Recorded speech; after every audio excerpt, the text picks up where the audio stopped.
one day my mama invited a couple of monks. They came from India. They are originally came from Tibet, and they belongs to monastery university, and Devon Ganjan Sera, those things are. Well, they wear clothing, don't have any colors done. Everything clothing, pages, as myself, everything, everybody's like that position. I sat down next to those guys. They let me to read with them. I read some textbooks. I'm fascinating to understanding memorizations like that, but I began to wondering, how in the world I know this talking about it? First things I memorizing Heart Sutra. I love the name of the Shirab Nyingbo, essence of the wisdom. I feel like looks like somebody's name. Looks like some person's name, Shirab Nyingbo. That's dawned to me in that first day. My teacher introduced me, Shirab Nyingbo, memorized everything with the oral every single day. I asked those monks about it. They can non-stop describing each single sentence by sentence, page by pages. I was sold. I said, wow, I want to be a person like that. Not only I memorize it, I need to know what things about it. I keep it in my mind. After 2 years, then I noticed Dalai Lama's going to teach and down to Bodh Gaya, Kalachakra. So I collect some money, told all my friends, families, I'm going to India for study Buddhism. Everybody says, not, you cannot go. Reason is, you're going that far distance, no families around, you're nobody known. You're going to get sick, you're going to stuck in the middle of nowhere, you don't know what to do. And I didn't say anything about it. I'm thinking, why not? Everybody's surviving, why not? I can survive it. That's my mind. So I collect some money that, chanting for other people's house. Probably 300 or 500 rupees like that. I packed it, I never going back. Everybody went back to Bhutan after Bodh Gaya, Kalachakra initiation. I'm the one person when they didn't go back to the Bhutan. Then I stopped communicating everybody. 15 to 20 years. Everybody think I was completely disappeared. My mom was worried to death. I can imagine that. All my family is worried to death.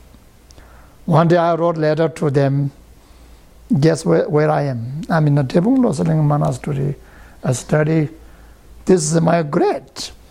They give me, grade sheets. I sent them one. After 1 week, I know I have dozens of letters received. And they are very happy to have me down here. It's not that easy. Then I went to India and to the monks with a couple of monks. I found one geshe.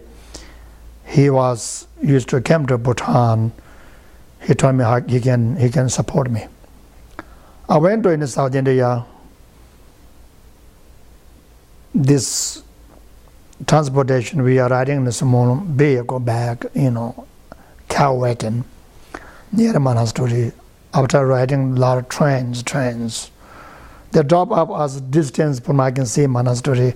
I have to carry everything what I have, back to a monastery. Began to study memorizations. I memorize it day by day. Like I said, major textbook, what we need to study, I've been memorize it. Every chanting books to textbooks to everything I memorize in or memorizations with the little resources as a food, as necessaries. Often I've been, when study, we are in a debate, I have terrible headaches because physically I don't have a lot of nutritious. And as soon as I hit my hand and clapping in a meditation and debate, my headache's cracking my head up. So I went to visiting doctors, which is, he says, if you need nutritious, otherwise you will become positive TBs. So he gave me a lot of medicines. By that time I was negative TB. Still they provide me a lot of injections, medicines. They inject me over 300 injections. My both shoulders, both the hips, injection cannot go through inside of my hand. It's like that top becomes every injected. That medical doctor, he provided me, a cream, 1 kilo, half kilogram of the cream. I take home to mix it with the water. I can boil it, I can drink every morning. He provided me that. I take it home, I thought about, okay, I'm not going to use all of these things. I have to keep it as much possible. I use it wisely as much possible, but it's sometimes difficult. So meantime, like I said, I joined the monastery. Monastery struggle as myself, but still think about it day by day. I say, tomorrow will be not same day as today. I get up morning and today will be a different day than I had yesterday. This pushed me over 30 years. I never forgot that. Sometimes early days of monasteries, the lifestyles, we physically, young monks need to be punished. But deep down, I was thinking, this is the way to get rid of my negative karma. I've been sick terribly, and then I thought this must be my karmic results. Began burning myself. So I went to volunteer, work for monasteries agriculture. So I know much better than any other people because the growing matters of the vegetables, the corns, rices, veggies, etc. like that.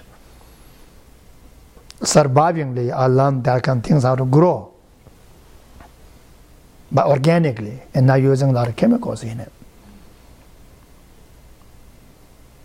After doing these things, maybe mid-90s, the monastery wants me to be head of agriculture. We have 125 acres. I grow rices, corns, veggies. I look after Indian laborers to work for us. I'm learning local Indian languages. And even I was memorized, by that time I'm memorizing probably 2,000 pages. Morning, evening, I go to the night duty or day duty. I sit in a duty house, I can see the miles of my corns growing. And sit there, I chant. I told one day my teacher what I'm doing. He says, that's the greatest positive karma you can make. Countless breathing, living being here, you chant. Night duty and day duty. Almost this is almost 24/7. To work with it like that. Instead of using chemicals to kill the bugs, we're smudging yearly torma from the monastery shrine. Smudge, hire for one monk can carry this smudging offering to the entire agriculture, his duty for that. We invited a lot of monks, seniors to come to monastery agriculture field. They're doing thermal ritual, water ritual ceremony. They spread their water all over the fields. We asked the monks can bless for the saint, take the saint, blessing saint, and then a saint mantra and blessing saint through all over, gardens and vegetables. A lot of Indian people think I'm throwing, these chemicals. It's a saint.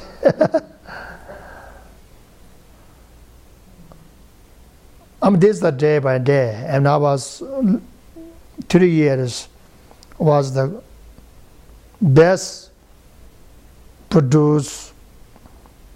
At that land. Never ever have that much good growing that land. Truthfully, after I'm left, I was growing probably corn, lot of corns. Now not only you know how to grow, produce it. Now you need to sell. Who's going to buy it? Now look after Indians. Who's going to buying it? Okay, look after Indians people. Who's buying it? One day I found it. One company is going to buy for my products. I showed them my products, to take best coins possible. I just literally pour over his table. That's my product. You're dealing with not one people. You're not dealing with 2 people. You're dealing with here thousands of monks. They're blessed by monks, so nothing gets better than that. Why you're not buying it? He says, yeah, I can buy from you. He says, and I began to loading, truck by truck, probably loaded 10 trucks. Each trucks carry 10 tons, which is, then rice is above that. So this money what we produce from the agriculture goes directly to the monastery's kitchen, supposed to monks' food. Then we have buffaloes, we got cows, we can milking. Every day we contribute our milk to the monastery's kitchen. And then of course you're going to have buffaloes going to sick, cows going to sick. Middle of the night, middle of the 2 o'clock, buffaloes giving birth. You have to pour this baby out from without choking to death. And you see middle of the night, your cows got into Indian people's land. They put into temporarily holding. It's called jails, cells, jails for the cows. We have to go there, pay money, but release those cows. There's no stop. 24 hours, you have to walk on that, day by day. Learn tremendously how dealing with the Indians. I share with the Indian people my own food, eat their food. That I teach them how to cook decent food, whether expensive, you can cook decent food immediately. So just picked up some growing products from the vegetable gardens a while, throw in a big pot, let them eat. You don't need to be starving to it. You have nothing to buy it. You don't have money, still you can eat decent food. It was a challenge. It was a challenge. As soon as I was finished with agriculture, I haven't had a lot of good chance to study in the last 3-4 years. Even though every evening monks debate, even I was super exhausted as I want to go to bed right now, still I go to the monastery's prayer hall, debate with the monks. And I'm just came out from walking a whole day, sat with the Indian people, go back to the monastery, debate with the monks. I did that day one day. Even though I did that while after 3 years, I finished with my duty. I feel like I'm kind of like frozen myself. I tried to debate. Even here, nothing came up of my mouth. Because I haven't debate, I should not exercise within 2 to 3 years. 3 to 4 years. The Ars monastery can provide me extra methods to do because I need to go to Geshe examination. By that time, my Geshe examination is coming. Now at the monastery as a unified or Guru tradition, become as a Geshe Harama. So every day sit with other monks, debate. Every Sunday I go take town to the, prayer in the, and that's called debating field each Kangzen. Devon Loseling is made out from 25 Kangzens. Each Kangzen has every single Sunday they have a debate. It's Kangzen. I can go to each Kangzens in asking them, I be a defender. They can challenge me, which is good. Novice to the senior citizens can debate me. I can refresh. I can restore. I can bring back my memory that I've been studying last 20-some years. I did this the 1 year, turn around, I'm back. I'm back. Then sometime I'll go to glue union examinations, 6 more years. A lot of my friends says, no, you cannot go, you're going to fail. We haven't studied last 3-4 years. Like fail, I'm going for. After I finish, Geshe examinations, 94,